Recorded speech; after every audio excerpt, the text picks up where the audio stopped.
Hello, everyone. Welcome back to Adobe Live. Very good morning to everybody that is joining in America. If you are joining over the seas, good afternoon. Good to have you here. And very excited to be joined by Mel Cerri, and she is joining us from Brazil, right? Yep. Great to have you here. Excited to have you on the stream. We're going to be going over doing what you love, and we're going to be looking over some like lettering and some different stuff. But for anyone who is new to you, new to your work, do you just want to give a introduction for yourself? Yeah, sure. Hi, everyone. Thank you so much for being here. My name is Mel. I am a Brazilian lettering artist and I'm an illustrator. I've been working as an illustrator for almost a decade now, but that's not how I started. So I started I thought I was gonna be an art director, so I did advertising and marketing in college. But then I started slowly freelancing and, you know, started getting a little bit more clients and a bit more muscle to my work. And now I've been working as an illustrator and lettering artist for 10 years now, which I feel very blessed to do. I love lettering. I love bright colors. I love fun, quirky letter forms. And I've always been passionate about, sharing what I know. So I'm really excited to be here with you all. So very well said. Also love the journey of like finding yourself in a place that you weren't necessarily expecting. The creative journey is never a straight line. Realizing that more and more, just like people continue to always be like, I thought I was going to be this. I ended up being that. I'm somewhere in Mhm. between. It's always Yeah. really exciting. So we're excited to hear about your process. We're excited to connect with the chat. I'm already seeing Kim in the chat saying good morning. If you guys have questions during this live stream, by all means, throw it in the chat. I'll make sure that I'm passing all the questions and comments over to Mel, and we'll be going through a lot. So if there is any question from very novice beginning questions to more expertise, by all means, throw it in the chat, and we will go ahead and check it out. Now, I'm going to go ahead and share your screen. What are we looking at today? Well, actually, we are looking at the Do What You Love. This is kind of a bones file of the Do What You Love project I did with Adobe a while back. And Mm-hmm. I want to walk you through, I'm sorry, I want to walk you through my sketching process in Adobe Fresco. Let me just switch the device here. Yeah, sure thing. While you're getting Why that set isn't up, it I also want to say showing? hello to Sean and Cody. Thank you guys for being here. It is great to have you here. And if you guys have any questions, let us know. I'm also curious if anyone in the chat is also familiar with lettering, if it's something they're interested in, if they want to get into it, if they've experimented with it. We'd love to learn more about that. So it looks like you've got Fresco pulled up here, which is exciting. And so this is on Yeah, your iPad. We're looking at yeah, like a nice mirrored image. Um, exactly. and So, do you normally start your process in Fresco? yes, I like to start sketching in by hand just because I find it easier to, see where I want to take things. It's easier also to um, do things really loosely and then have a lot of time to figure out iterations before moving on to Illustrator. So I wanted to show you this is the final piece. So this is what we are, aiming for when Love the we colors. finish this process. But it all starts with like the bare bones of the illustration. So here's how I would start. This project I had to deliver in three different ratios. So it was 1 by 1, 9 by 16, and 16 by 9. And because of that, I wanted to create a modular structure to my artwork because it would be easier to like replace things, in reorder the words in a way that fits these different ratios. So I always start by writing out my quote. So really Do what you simply, and love. highlighting Yes.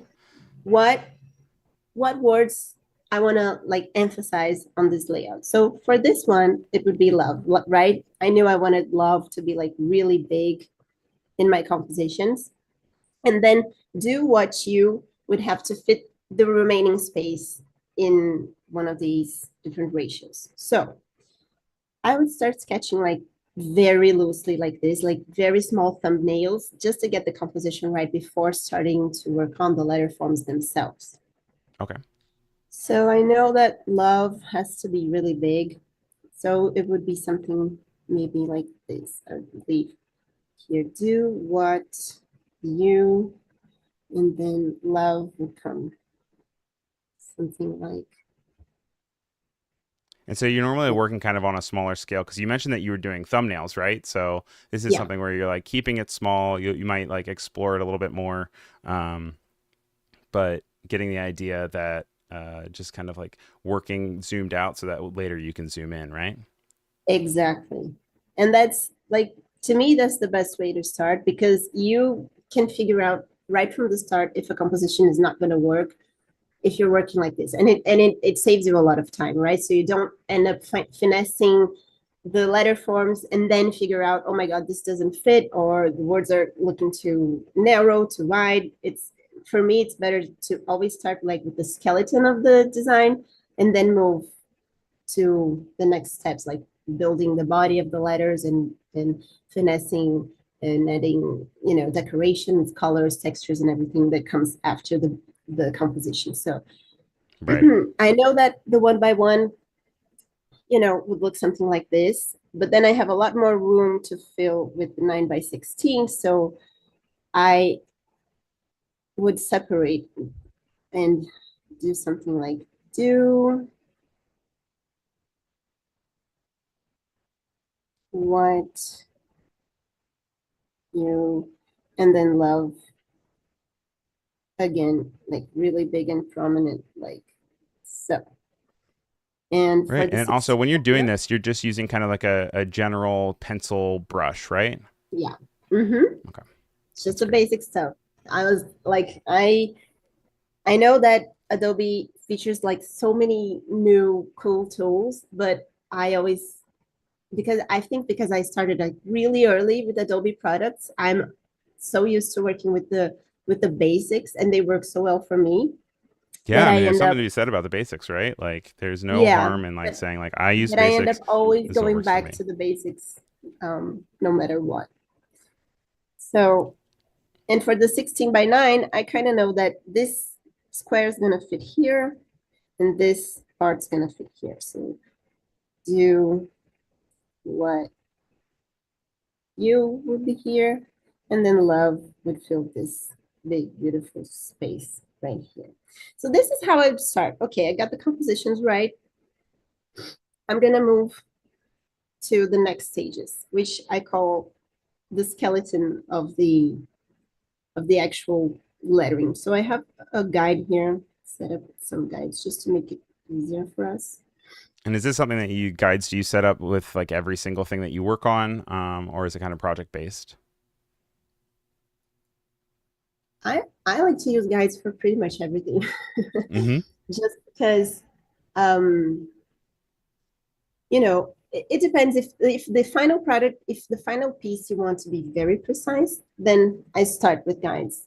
If not, like if it's a really loose composition, then I think guides might kind of hold you captive.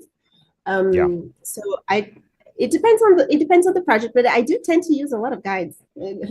I think I have like an engineer side of me that loves using everything extremely aligned.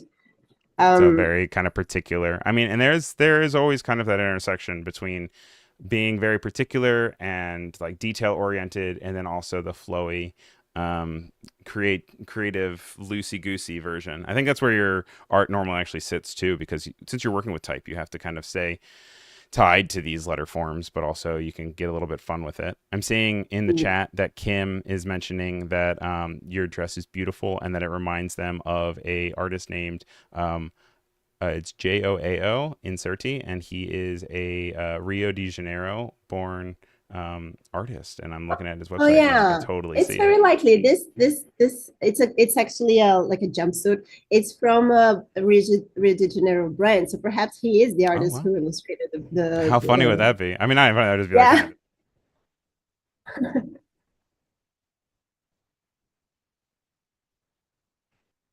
uh, Yeah, with I what you're wanted working to on. bring in, Latin culture and Latin vibes to this call, so to this meeting. So I'm glad that someone noticed. That's awesome. Okay, And I feel like that so is a moving big on. inspiration in a lot of your work, right? Yeah, it is. Of course. It really is. I love using like really, and it's funny because when I started, I didn't think I was relying on my background so much, like on this Brazilian heritage so much. Hmm. But as time went on, and I started, taking a closer look at my own work, and started also getting more confident in what I did, it became clear that yeah, I like my stuff is very Brazilian, and it's hard to escape that. And it's hard. It's not that it's hard to escape, but I don't even try to escape anymore. Like Yeah. these roots that I have, because they are part of who I am. So I'm just Exactly. And it's like part, you reflect yourself in your work, whether it's conscious or subconscious. And it's always a little bit of a reflection of you. I'm seeing that Bianca says that she loves your work, that she is from Brazil, Sao Paulo, but she's living in yeah. Portland and just started to study lettering, and you're a big reference for her. So, Oh, thank you so much, Bianca. I'm so glad that you're here.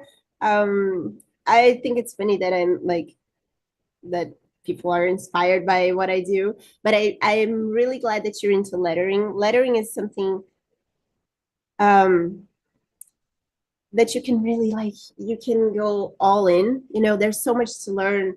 There's so much to do. I feel like it's an illustration genre of its own. Like of that's how course. I see it. So I'm always happy when I see that people still want to go into lettering, because I kind of feel like the lettering high um, craze has passed a little bit. Um, but Of I'm what, like happy. of the 2010s when everyone was doing Yes, their exactly. Instagram posts with ink? I think it's Exactly. evolved. I agree. I think it's less saturated. I think the people who are good at it are still doing it, like yourself. I think there was a lot of people who weren't passionate about it and were following the trends, and those kind of became oversaturated. But I think everyone still really appreciates a well lettered sign or piece of content. So Yeah. I'm happy that you're still doing it. Yeah. Okay, so here you have the skeleton of our composition. And now what I would do, this is a concept I learned from Jessica Hitch, who is also a lettering artist and like a really great one and a reference to me when I was starting out. She thinks of letters as having skeletons, bodies, and clothes. So I would start now to build the body of the letters, which is to give them weight. Um, so now you can really see how, like, if you want them to be a little heavier, if you want them to be thinner, if you want them to have a lot of contrast, if you don't, and then letters start to make more sense when you start giving them bodies, rather than just skeletons that look kind of wonky and skinny. But it's important to like to fill in your letters and give them weight, because sometimes when you're looking only at the outer strokes of a letter, it's hard to imagine the kind of space that they're going to fill. So I always Right. like to fill in my shapes, so they um it's always better to look at them at this stage and figure out if they need more weight, less weight, if they are too heavy, if they're too thin, they need to fill some kind of white space. And just So this kind is of like more a better idea of their presence. I'm seeing that Belfry is saying that um, they're from Colombia and that there's a lot of knowledge here and they're thankful for it. And Bianca's mentioning that there's a big emphasis on handmade stuff this year. So always excited to see handmade stuff, which I agree. yeah, I think we're obviously embracing that analog return to analog trend that we're seeing kind of across the industry. Um, yeah. so it's always nice to I see. think it's a natural pushback on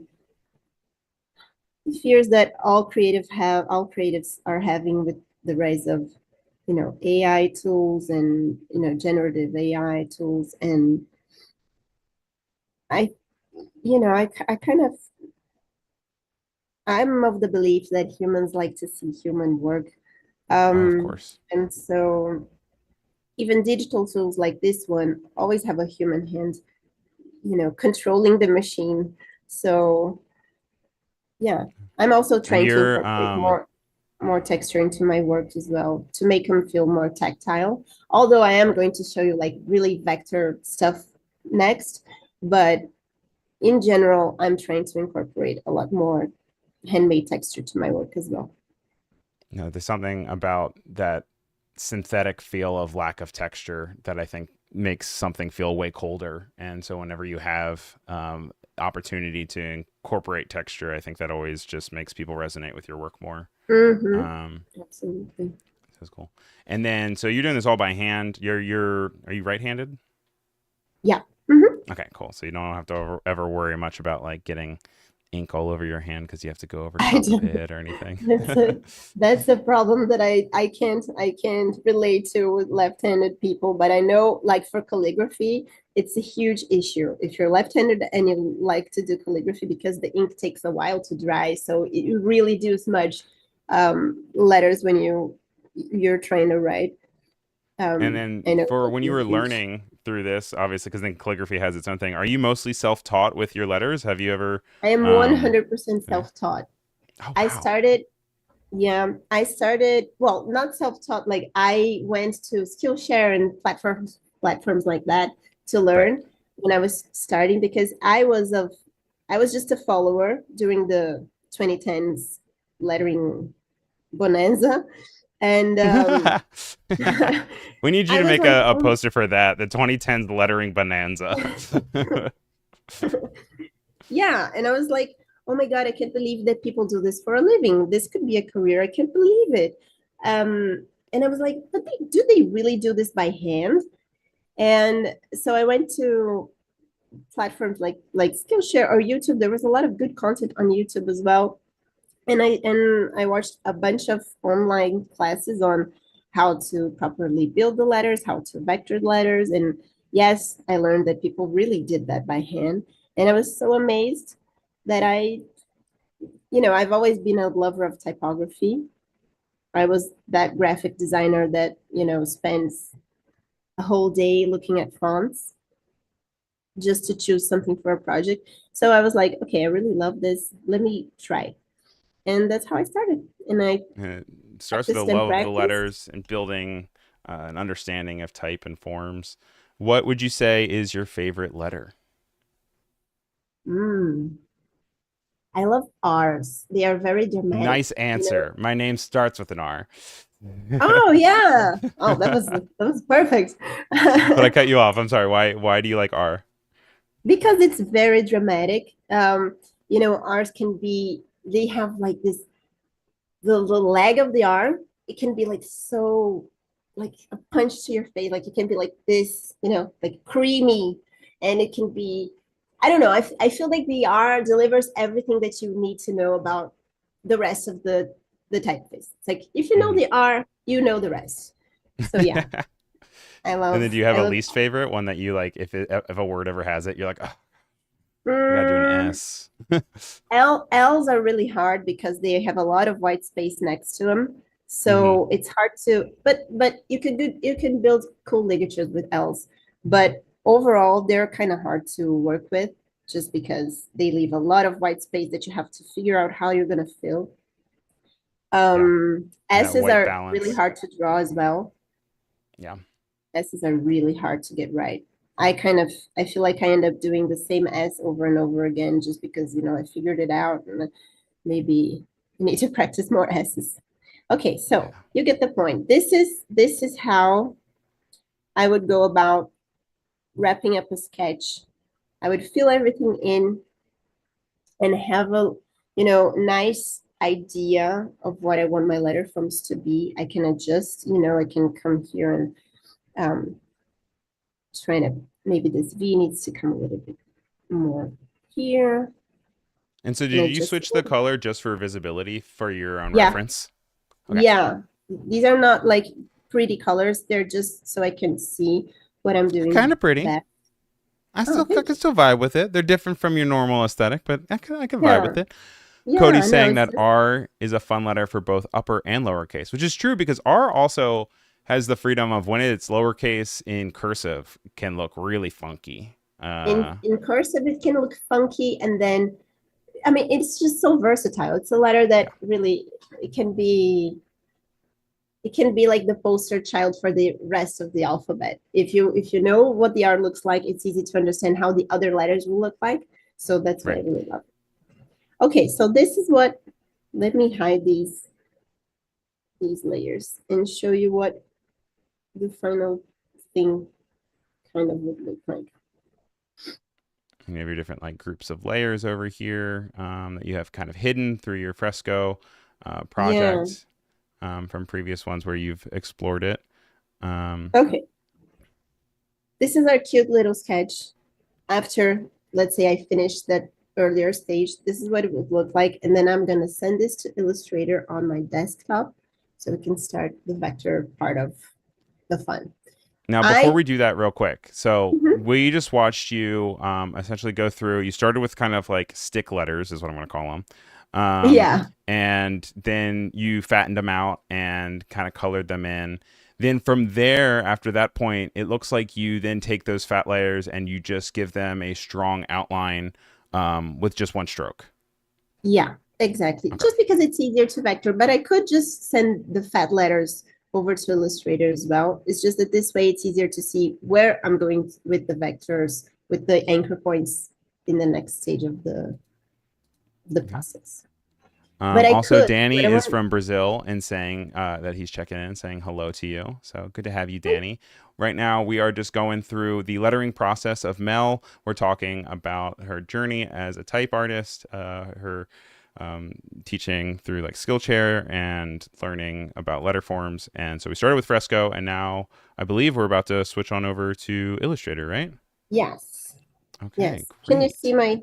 do you see Illustrator now? Yes, we do. And I'm going to make sure that it's nice and properly cropped so everyone can see it. So everyone just bear with me as we adjust the screen here. Um, but so yeah, so then you hop on over to Illustrator. Yeah, Now, this is, you knew Illustrator before hopping into lettering, right? Like, so you were already working oh on some other yeah. stuff. I Um, love Illustrator was my favorite app.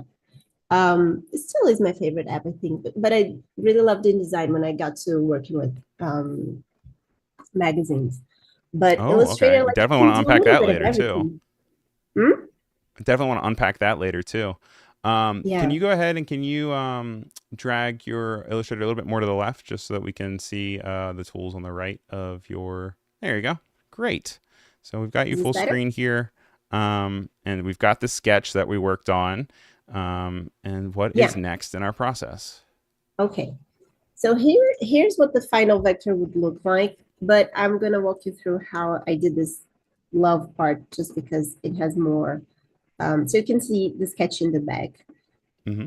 I look, you can finish vector in Fresco now, which is amazing. But if you want like super precise vector, I would go to Illustrator and use the pen tool to rebuild these letters as vectors. So when I'm using the pen tool to redraw letter forms, I always think of a concept that I also learned when I was like trying to understand how people do this for a living, that is called the extrema points. So the most extreme points in a curve, that that's where you want to place your anchor points when you're building a letter. So in this case, let's imagine you have like a square or a rectangle around this O, for example. The place where the O touches the rectangle is where you want to place your anchor points. And that's because it makes it so much easier to edit those curves after. So let me show you what I mean. And so you're starting just by creating a physical box around it to just give you kind of an idea of where the extent of Yeah, well, those curves are. I don't need to like when I look at it's the uppermost part, lowermost part of the curve, and then the most extreme to the right, most extreme to the left. You don't really need a box, but it's just good for trying to understand where to place those anchor points. So, Yeah, for absolutely. example, I'm gonna start this L right here. So this is the uppermost part of this curve. This is where I would put my anchor point. And then if you hold shift, you see how the anchor, the handles kind of stay perfectly horizontal. They don't Yep. move. So that makes it much easier to come back and edit those curves later. So you hold shift while you're dragging, and then you have the next anchor point, which is here, also holding shift, then it's perfectly vertical like this. And then you move on. And so when you're building out these letter forms, it looks like you're just kind of having a no fill shape that you just have a strong stroke on that you can then use to reference. Yeah, And then that way you can kind of see where you're working. exactly. So now this looks like very wonky, but what happens here is that I can select this, just this part of the curve. And then if I Mhm. use shift and my arrows on my computer, it moves perfectly vertically. And then the Oh. same here. So that's interesting to me. So for when I normally had been working in something like this, it's interesting to see you go and select the actual curve itself because I'm always like driving myself a little crazy trying to select the specific anchor points, right? Um, Mm-hmm. because then yeah, then I also run into that scenario where they're kind of like linked together and it's battling me a little bit. But it's nice to know that you can then actually just go in and select the path with your Yeah. selection tool and then use your arrow keys to You at can least use get your things arrow moving keys to like begin with. for minimal editing. So like if I select this part of the path and then I go only with my arrow keys, you see it only moves up and down this vertical. And then if I go left and right, it goes only ever so slightly. So that you get like really precise letters, really precise shapes. So this is really good for like logo design because it needs to be very perfect and you kind of tinker with the the anchor points in the handlebars like forever, basically. Right. It's like kind of So now devil I'm in the just details. You can get really lost if you don't clock yourself. exactly. And if the handles are not locked in vertical and horizontal positions, it's much harder to edit. Like like this is very hard to me. Like Hmm. this is very hard. And you can't use the arrow for like minimal editing. So I like to do it this way. I learned it this way from really expert people. So I try to just do as I'm told in So you this just case. stick into that As, vertical and horizontal approach. I'm seeing Pearly in the chat saying, "What a great way to show this! Decades in, and I've never seen this before." oh Belfry yeah. is also saying that they just followed you on Instagram and they think that it's Oh, wonderful because it's like being in a prism. And Johnny's joining us from Milwaukee. So we've got people all over the world joining us today.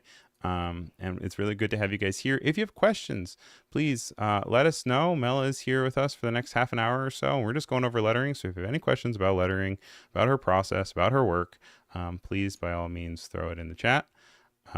We are a little bit halfway through our show, so that means that we unfortunately are going to be uh, moving on to something else right after this. But we have a whole day of streams for you. And if you check the Discord, which we have, you can always check the schedule there. Right after this, we actually have office hours with Nick Longo and Andrew Hockrottle coming up right after this for an hour. It should just push you right on over there afterwards. But then tomorrow we've got a bunch of streams as well as Thursday and Friday. So if you're new here, make sure you give the channel a follow. And also, if you're looking for the schedule, you can always check out the Discord, which is linked in the description below. Also, hello to Colby, good friend of the show. Colby is here from Denver, Colorado. So good to see you, Colby. Always like seeing your name pop up in chat. That's my spiel while you were working away. But it's looking like it's coming along really well. Looks like you completed the shape. Um, You have the L, which I know you said was one of the harder ones. It was funny you were saying, I was like, what is the one that's harder to do? And you're like, L, and it's the one that you had just knocked out. um, but I understand what you're saying. It's got lots of different weights. Yeah, Something and I it personally leaves like, struggle with. I'm sorry? Well, something that I personally struggle with, especially with like L's or just letter forms in general, is like finding that balance between vertical width and horizontal width and curves and like weight distribution. And I think you do such a Yeah. lovely job figuring that out. Because even with this O, like the end of the O that you have has such a interesting, exciting curve that kind of like swoops around right off to the right there. And so there's a lot to And learn that by would be looking like at your work. impossible for me to do if I started out like in a vector, um, like in a vector place. I have to do this by hand, this kind of figuring out where everything fits, and then how the letter forms fit around each other. What I mean Yeah. about the L is that it leaves like this big empty space here that the O thankfully is filling, but we don't always have this luxury. So let's say I had an I right next to the L, it would be much Yep. harder to fill this empty space. So that's why I have like L's give me a kind of a headache. But Yeah, and that's something that also like when they were designing letters, they weren't really thinking about. I mean, they I weren't. saw a type designer that had recreated an alphabet that obviously was not English, but they recreated it in a way being like, this is a way that would be modular and work together. And, you know, obviously when they were working on the letter forms originally, like they didn't have typography in Yeah, mind. they didn't. They had the message in mind. And it also gives it a lot of charm because you have Of course. the opportunity with the L, like the L has the best ligatures because of that, because things can be tucked in inside this empty space. So, Yes. it's there's downsides, but there's also upsides to having difficult letter forms to work around. And isn't that So here I'm beautiful? just tinkering with the shapes, which I can do like forever. And when I say that for logos, this is good, it's just because overall it's good practice to have fewer anchor points when you're working on logos, just because they're going to be used in many different sizes, and you might want to go really, really small, and then you won't be able to see a lot of tiny anchor points all scrunch up together. So usually it's best if you're working with something that's going to become um, something that's going to be used by others. And let's just say it's always good to have fewer anchor points. In my book, it's always better to have fewer anchor points than a million of them.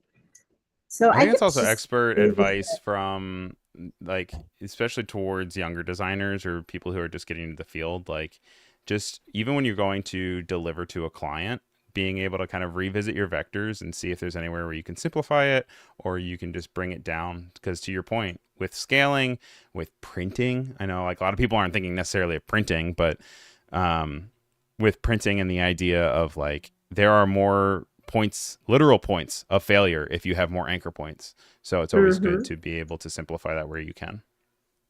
exactly. So I could do this forever, but I'm going to show you the next steps. After, let's say, after I wrap up the vectoring of the letters, I would move on to colors. So Woo! I actually presented these two color palettes to Adobe when I was doing this artwork, and they Mm-hmm. went with blue, the darker blue one. So I would, I Was that your just took favorite this. of the two? It was. I always tend to go dark on backgrounds because I love like this high contrast. So yeah, I think this was my favorite at the time. Yeah. And also fewer colors make it, I think it makes it simpler to work with and more impactful, I think, in a way. So I like this one better.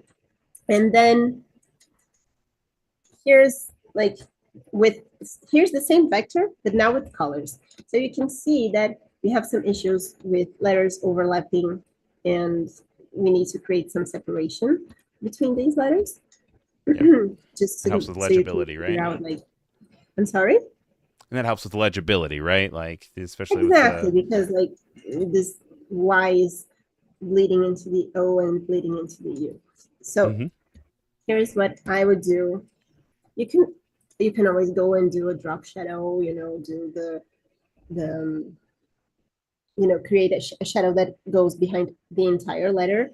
But what Mm-hmm. I did and what I usually like to do is this. I copied this anchor point where the letters meet, and I paste it in place. Let me change color so you can see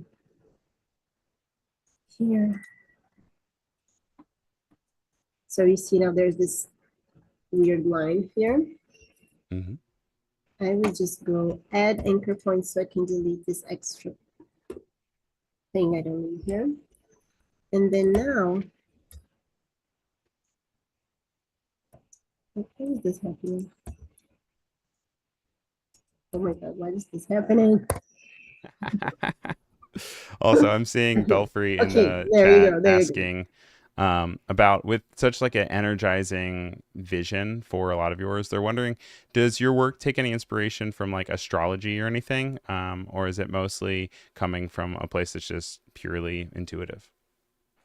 You know, it's a, that's funny you would ask that. No, I not directly. No, I don't follow a lot of astrology, but in Brazil, it's impossible not to be like swimming in this um, culture of astrology or spirituality in general. So I guess in a subconscious way, it has definitely been part of my journey so far. And yes, I've been like so. And when I was starting out, I felt like I had to be a certain way. Like I had to, my work had to be like super polished. Um, I had to be trendy. And as I've, you know, gotten older, but also like got more comfortable with who I am, my experience, um, I've let more and more of my heritage, like this, my Brazilian, this kind of soup that you grow into when you're born here, show up in my work. So that's been quite the journey for me. When I was starting out, I was really insecure about that. I was like, no, I have to do polished work. It has to be like super crisp lettering, excuse me, super perfect. And slowly I started, to think differently. I think now I feel like the more that I can show, that I can bring to the table what makes me unique, the better it is for the client as well. So I encourage everyone to do that. If you're like from, I don't know, Norway, which I went recently and loved it. Like it's a different cultural background. You have different visual references. You have different um, I don't know, songs you listen to and images that you saw growing up that definitely are going to impact the way you create. So Yeah. No, I respect mean, that. it's all part of it. Once again, it's a reflection of you. It's a reflection of your environment and your experience. So, I Yeah. think the best work comes when, obviously, you always kind of need that first polished phase of, finding the form and finding what works. But I definitely think the most success comes when it just is authentically you. Um, Yeah. but very well said. And so when you're going in here and you're like creating these copies of these Bezier curves and then bringing them over, that's mostly so you can kind of match the curvature, right? Exactly. Is that it's perfectly I'm sorry, my mouse lost connection. Is that so it's perfectly in place where the shadow would be. Mm-hmm. So but I also like don't want to create like a huge shadow behind the entire letter because we wouldn't be able to see the separation between these two strokes, like the downward stroke here and this curve upward curve here.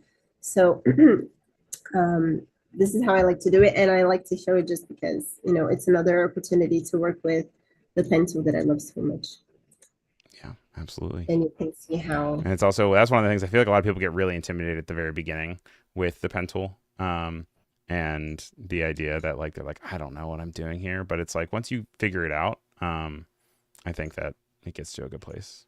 It becomes your best friend.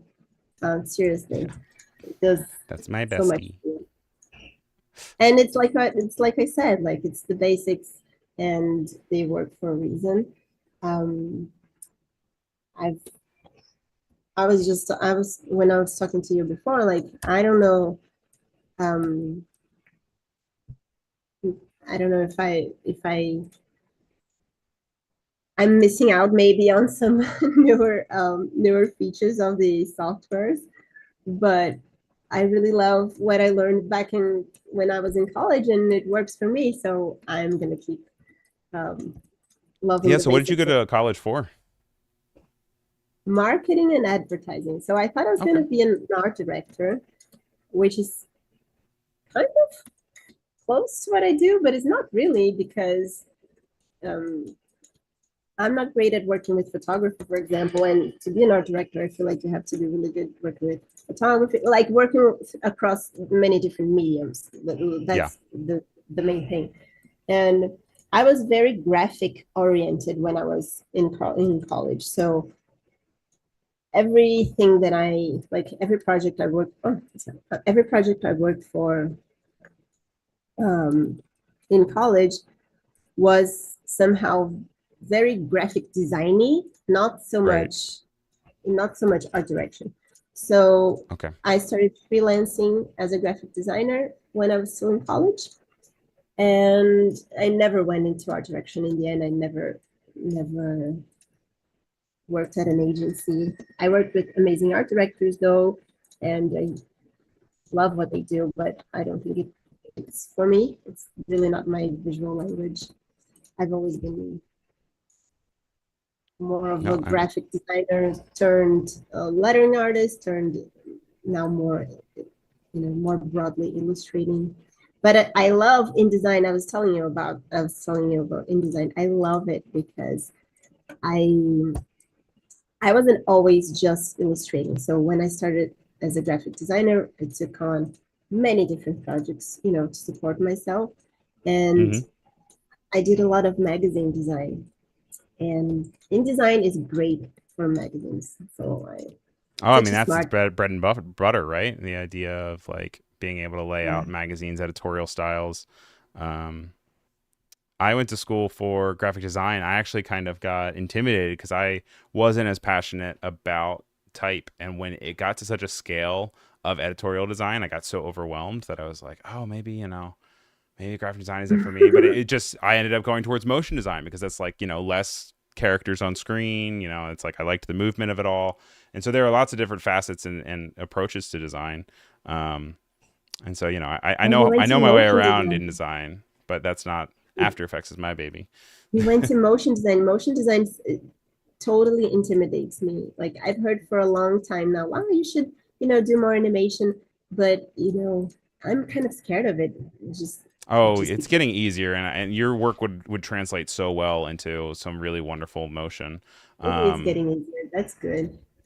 yeah, no, just I mean, So even like then, simple animations that you can even do in like Express with just like you'd be able to like animate like the you in for like to do what you love. there But are that's so for a whole many nother stream. nice, like there are so many features. Yeah, there are so many cool features like to explore right now, right? Yeah. So this is what, the final vector would look like. And Okay. then I would go to Photoshop if you don't mind me. And Yeah. um Love hopping around. and just try to give it a little bit of a texture. Let's see how things look there. So I would export this. And then I also don't worry, I took you off your screen for a bit, so if you have to hop around your files, you can. But when you're also like sourcing textures, do you tend to source them from like online portals, or do you go out and do you kind of take pictures for your own textures? Uh, a little bit of both. I think mostly in the interest of time, I go through online portals. hmm But There's some but great yeah, stuff out there too. yeah. Mm-hmm. It is. So I definitely think that there's no shame in that question of people. I just know there's some people who they'll be walking around, the city, and they'll stop to take a weird picture of the gravel up against, some weird puddle because they'll be like, I'll use this in design. I'm like, oh, my brain does not Mhm. work like that. So I'm always Yeah, curious to exactly. if people do that. Bianca wants to know what your biggest lettering reference is. I know you also mentioned, you said Jessica Hish, right?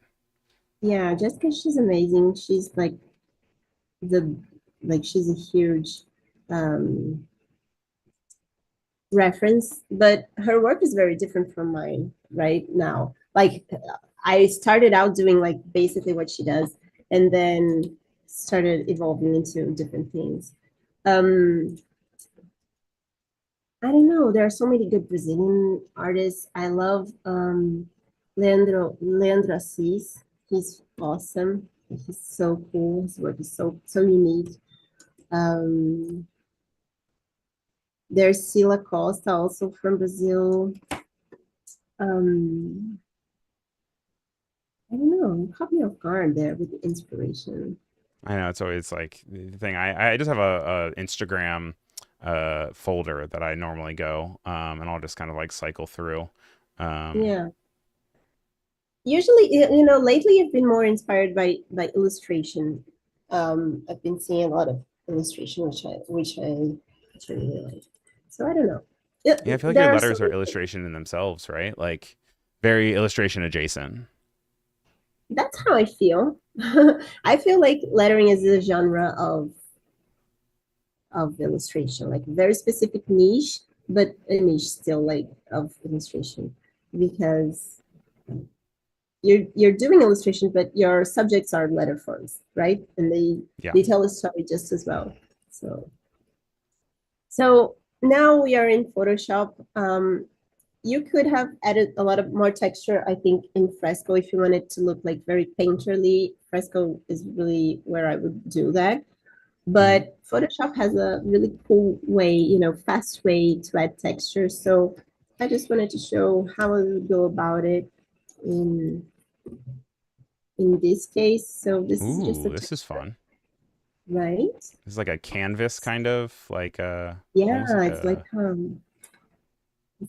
paper. almost like a tote bag kind of. Yeah. So I would just toy with the blending modes here. And then so that your letters don't look like super sharp like this, I like to go with filter, pixelate, crystallize. So you see what it Ooh. does to the edges of the letters. It kind of makes them more jagged, I think. The lower the size, the smaller the details will be. So let's I've try actually out some. seen many different people achieve similar results with different filters, and I have never seen someone use the crystallized one before. Um, but I I love like how it authentic because it looks. It looks great. The bleed of it looks like I see you people take like see, 5 steps to get what you just did in one step. That's so cool. Um, right? and so that was just under filter crystallize. It's filter, pixelate, crystallize, All right, good to know. Good to know. Um, right? and it I just also adds a kind you of could add a realness to just it. just a tiny bit of blur as well. So And so you're not just applying this blur or this crystallize to any of the texture itself, right? The texture kind of just no, I'm lives on applying top. it to the letters. Look, Okay, just letters. Yep, gotcha. And because the texture is, what is the blend mode that you ended up using the texture for? the texture is soft light. It's soft light. Gotcha. And it's at 100%, so it doesn't like it can be a little bit, milder if you don't want to go too extreme with the texture. Hmm. But I do like extreme texture, something like this. So, Certainly. so And sorry, I I keep also distracting with the implement. blur. What are we doing with the blur? I'm just blurring a little bit so that it doesn't look so sharp, so the edges don't look like super sharp, which is just minimal blur, Right. so that it doesn't look because it wouldn't be super sharp if it really was written on this paper section, right? You would Hmm. have like your eyes wouldn't like see it so sharply. So that's why I do just a tiny little bit of blur on the letters as well. So Right. this is one option to get like this very tactile um, feel to it. Um, and another texture that I like to use is like this stone one. See Okay. how beautiful this is? This is, Yeah. you can also, this is like a different blending mode. So you can go to overlay and then you Yeah. just, Mike is also saying that he likes soft light. Nate's also here. Good to see. Um, and yeah, Cody also really likes the texture as well. Colby says thank you. Um, Clover says time is short. Hurry. Yes, but we've gotten so far. We're just about wrapping up now, but we went all the way from the very beginning stages and thumbnailing to kind of fattening out our layers, our letters, and then tracing them and then bringing them over to Illustrator. From Illustrator, we added some texture. We also divided up our layers in Illustrator as well, to add some clarity to like the you and the love. Um, and it turned out phenomenal. It's so exciting. Um, thank but you. yeah, I'm for anyone so that is happy. interested in finding more of your work, I know that we linked to it a little bit earlier, but Instagram.com/ Mel Cerri, which is Melcerri. And we can look forward to whatever comes next from you. Thank you. Thank you all so much. Thank you, Ryan. Thank you, everyone who joined. You write me, ask me questions. I'm always here to help and also share what you know. I'm still learning so much. So thank you all so much for being here. Yeah, I would say the things that I really learned from this stream today, I was really excited to learn about the most extreme vertex points that you had with the box and being able to kind of show those. Also showing that it's smart to work with vertical and horizontal Beziers. Mhm. And then probably the crystallized thing are all things that I took away just from hosting. I got to learn, which I'm always excited about. So, um, That's awesome.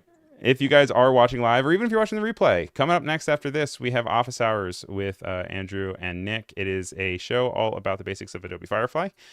So they'll be diving into that and looking about how it are available in Photoshop, Illustrator, Premiere, boards, everything in between that are all accessible to you. So make sure you guys stick around. Thank you again to our mod in the chat for Cody and everyone else that said hello. Thank you guys for being here. See you over on the Discord as well. And take care. Thanks so much. Bye. Bye.